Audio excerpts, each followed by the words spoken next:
Good evening, my children. Hello. Good evening, my children. Look at these stupid titles off my face. Trying to end my blessed day.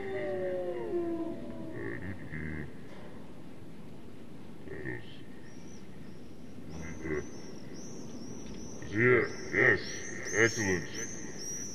How are you all tonight? Are you ready to be terrified beyond imagination? Excellent. Sexy hot chick. This is your third visit to the Reaper. A brave, brave soul indeed. And I see we have someone new this evening. Mafia Man 5437. Welcome. Welcome. Very well. Tonight, this evening, for your edification, we have two ghost stories for you. Some special selections I personally chose from the archives of Doom. Let us begin, shall we? Our first tale this evening is entitled The Lady in the Closet.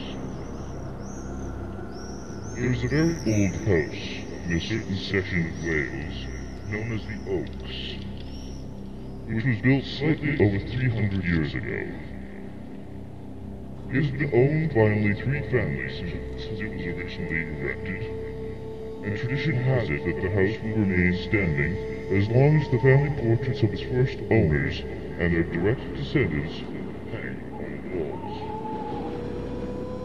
Included among the family portraits is one of a pretty young woman named Gwyneth Evans, dressed in a costume of the 18th century.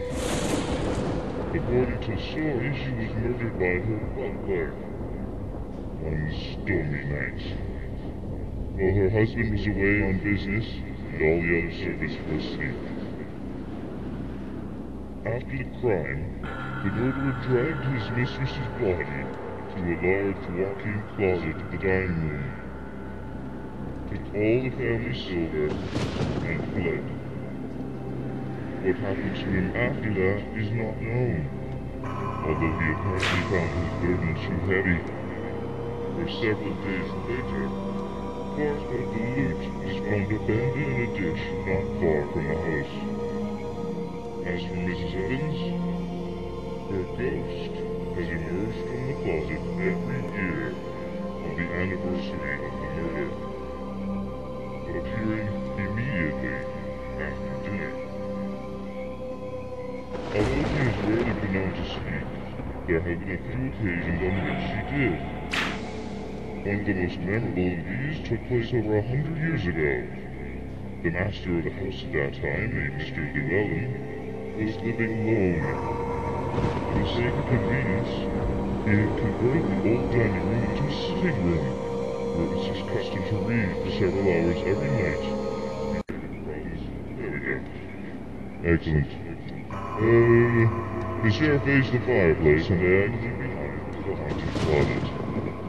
As the last stroke of midnight died away, he heard the unmistakable click of the door opening, accompanied by the telltale creak of its rusty hinges. An unexpected chill went down his spine. As he jumped to his feet and whirled about, he could clearly see the figure of an attractive young woman emerging from the closet. She was dressed in the style of the 18th century, pale, somber-looking, but seemingly as solid as the sturdy walls themselves. Fixing him with steady gaze, she advanced a few steps, stopped, and said, "Your brother is dead." Then, without waiting for a reply, she turned around, walked directly back into the closet, and slammed the door shut behind her with a loud bang. Stunned beyond imagination, Llewellyn just stood there, gaping for a moment. Then, recovering, He ran to the closet, pulled the door open, and searched it from top to bottom. It was empty. The more he thought about it, the more he was convinced that he had not merely been seeing things. To begin with, he knew the story of Gwen Evans, although he had never been present on the nights that she made her annual appearances.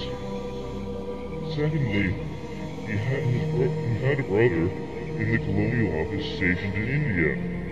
Making a careful note of the date and time of the ghost's startling announcement, he waited to see if it had indeed been prophetic.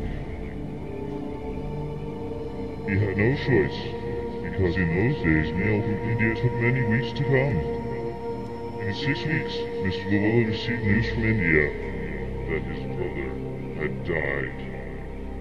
At the precise hour and date that the ghost of Gwyneth Evans had appeared.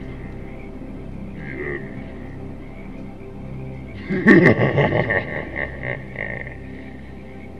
What did you think of that when I told it?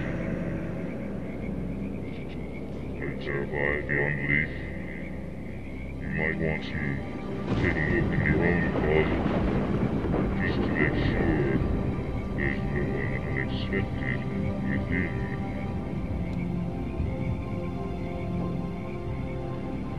I'll let you recover for a moment while I prepare our final story for this evening.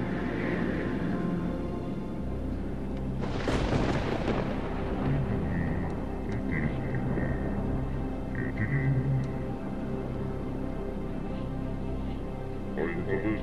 Excellent. Yes, I didn't wait for a response. I don't really care if you're recovered. I'm going to continue anyway. This next tale is entitled The House of the Lonely Ghosts. One moment, some minor technical. There we go. Oh, the computer's wonderful. No, I don't think so either. Anyhow, The House of the Lonely Ghosts. Over 100 years ago, the manager of a theatrical company in Peking was visited one day by a richly dressed messenger who told him that his troupe must put on a command performance at a certain villa beyond the gates of the city. There was no play scheduled at their theater that night, so they packed up what costumes and props they felt they would need and set out for the place to which they had descended. The distance was greater than they had anticipated, and by the time they arrived, night had fallen. The house was palatial, brightly lit with lanterns, and decorated with paper banners and streamers. As they dismounted from their horses, they were greeted by a majordomo who told them that the young lady of the house requested that they perform romantic comedy only. And that above all they were to avoid something with loud noises. It was most important, she said, that they refrain from portraying any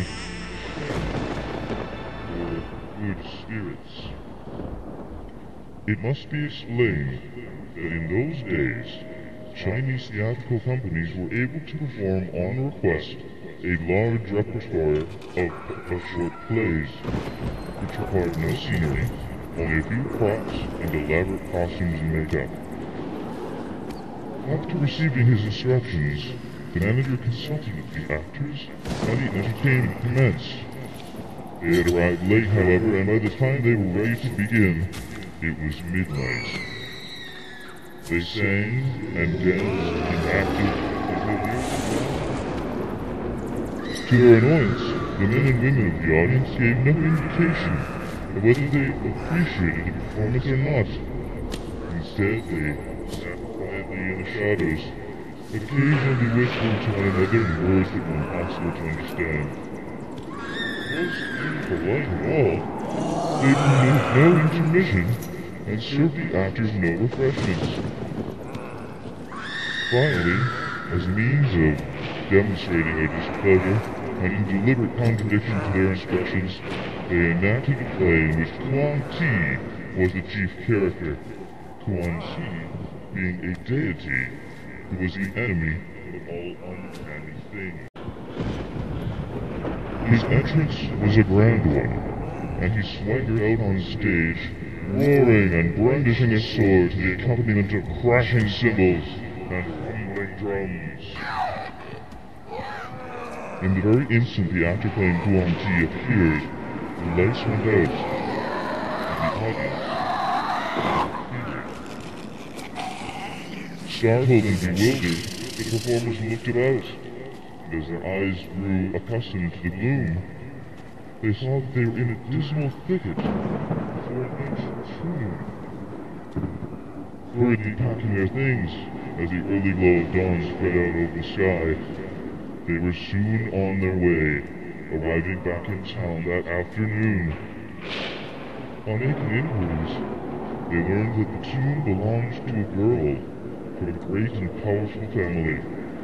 She had died in her 20s, many years before, and her favorite pastime had been going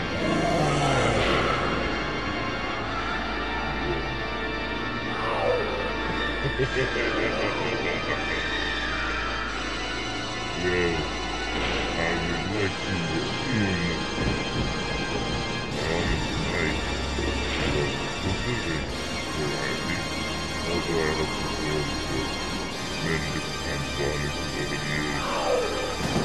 Well, my children, I'd like to wish you good night, but I will return again tomorrow night at 9 p.m. Pacific Time, or as the clock strikes midnight Eastern Time. Thank you very much for spending this time with me tonight, and I will see you again tomorrow. Until then, pleasant nightmares.